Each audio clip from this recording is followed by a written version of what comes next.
Wanita ini menarik panah pada busurnya dan mengarahkannya ke arah seekor harimau. Selendangnya bergerak diterbangkan angin.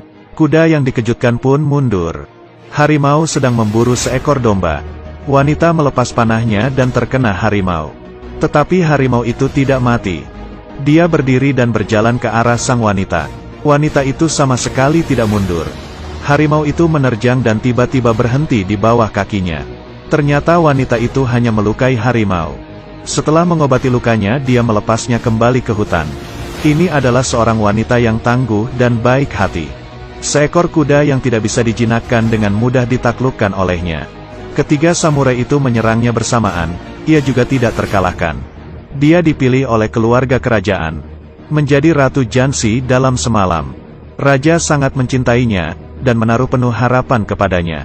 India di masa itu adalah koloni Inggris. Ada seorang pria tua yang lututnya bermasalah sehingga tidak bisa berlutut. Dipukul oleh tentara Inggris sehingga dia terjatuh ke tanah. Di tempat Jansi, bahkan raja pun harus menundukkan kepalanya kepada orang Inggris. Tapi ratu menelototi mereka dan tidak pernah menundukkan kepalanya. Orang Inggris mengenakan pajak yang tinggi. Orang India hanya bisa marah tapi tetap tidak bisa berbuat apa-apa. Berharap ratu bisa memberikan mereka perlawanan. Orang Inggris menangkap seekor domba. Ratu menaiki kudanya dan melepaskan hewan yang ditangkap. Dengan segera mengumumkan, semua sapi dan domba adalah milik orang miskin dan orang Inggris tidak memiliki hal untuk memilikinya. Tidak lama kemudian, ratu melahirkan seorang pangeran dan menjadi pewaris sah tahta. Sayangnya, adik raja diam-diam memasukkan racun ke dalam minumannya, membunuh sang pangeran. Raja juga mulai memuntahkan darah dan sekarat. Orang Inggris mendukung adik raja untuk menggantikan tahta. Tetapi ratu memilih anak laki-laki yang memegangnya. Dia adalah putra dari seorang pendeta yang hebat. Anak laki-laki ini mengingatkan sang ratu dengan anaknya yang meninggal. Sang raja langsung mengumumkan, anak laki-laki itulah yang akan menjadi penerusnya. Sang adik langsung membantahnya tidak setuju. Dalam tekanan para tentara, sang adik pun memutuskan hubungan dengan keluarga kerajaan. Tidak lama kemudian, sang raja meninggal. Kata-kata terakhir raja adalah, berharap ratu akan membawa Jansi ke jalan yang bebas. Mengikuti adat istiadat saat itu, ratu akan menjadi janda seumur hidup. Tetapi dia tidak seperti itu. Dia menggendong anaknya dan menaiki posisi ratu.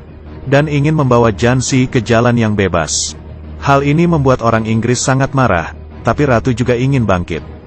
Sayang sekali jenderal memberitahunya, musuh memiliki 40.000 tentara dan 80 senjata lainnya. Tapi mereka hanya ada 2.000 prajurit dan 8 senjata.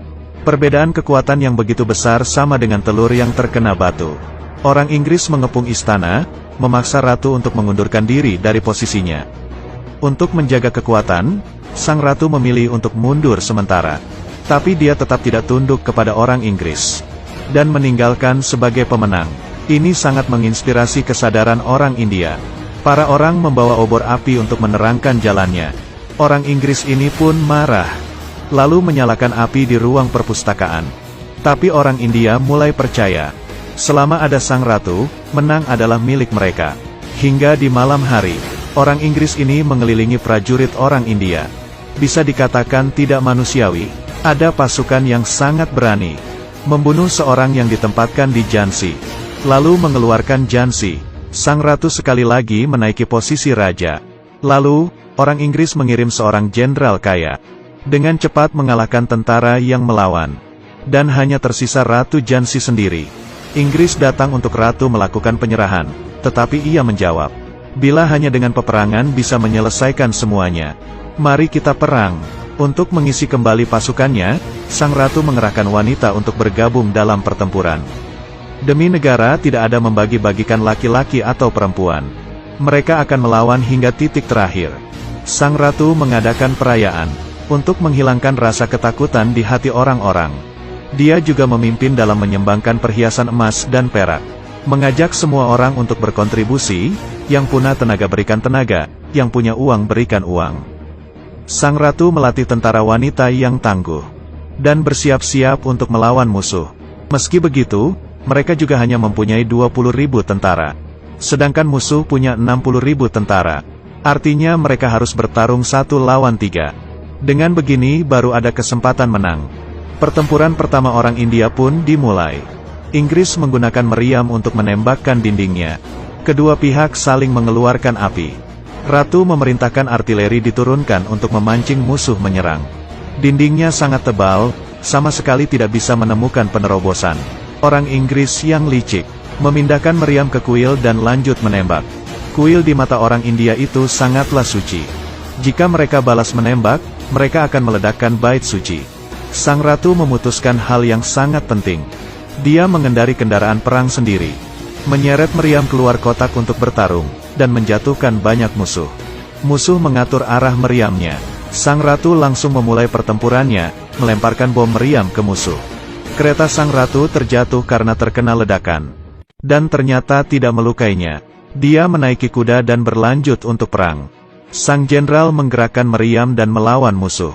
Sang ratu menyalakan meriamnya dan menembak jatuh musuh. Kepala tentara Inggris membawa sekutunya dan menyerang ratu. Sang ratu dengan perlahan-lahan membunuh para musuh. Dan menjatuhkan kepala tentara Inggris dari kuda. Talinya terpotong dan ia melompat. Di saat orang Inggris tidak memiliki cara untuk menjatuhkan Jhansi, adik sang raja, dengan inisiatif menemui orang Inggris untuk memberitahu peta istana kerajaan. Musuh lanjut menyerang di titik lemah istana, membuka celah yang sangat besar.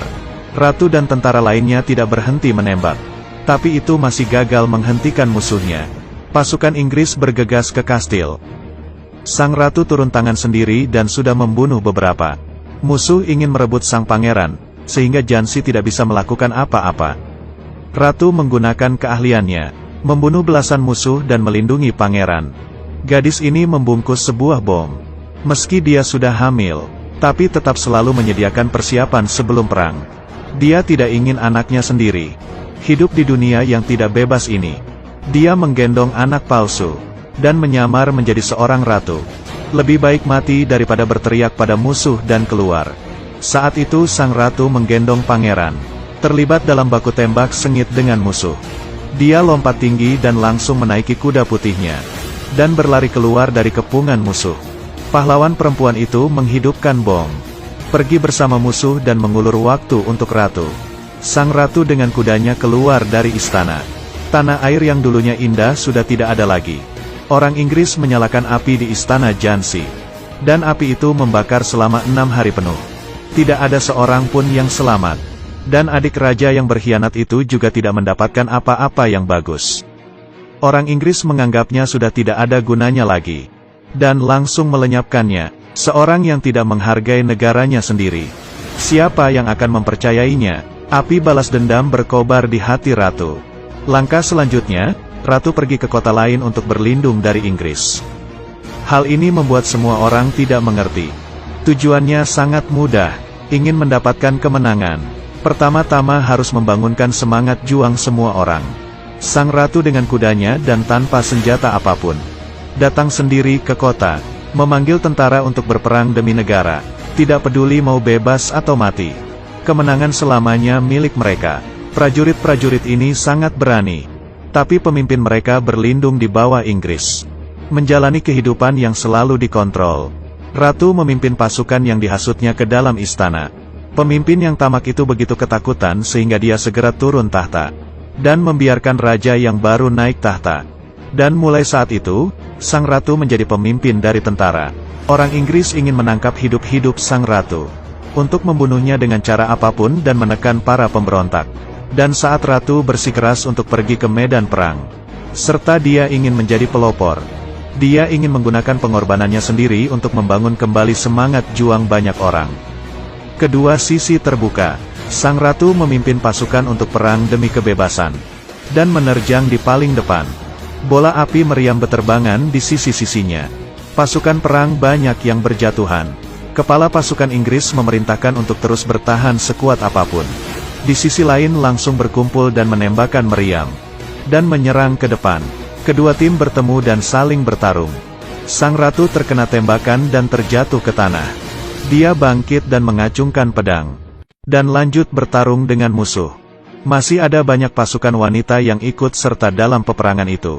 Sang ratu seperti seorang dewi perang, sudah menjatuhkan banyak orang. Tujuan musuh adalah menangkap hidup-hidup sang ratu. Mereka menyalakan bom dan melingkari sang ratu. Seorang pasukan perempuan melindungi sang ratu dari tembakan. Tetapi akhirnya sang ratu juga terkena tembakan. Sang ratu dengan pedangnya membunuh musuh. Sang ratu tertembak lagi oleh musuh yang di belakang. Dan musuh menaiki kuda dan ke arah sang ratu untuk menangkapnya. Sang ratu mencibir ke arah api dan menyalakan dirinya sendiri.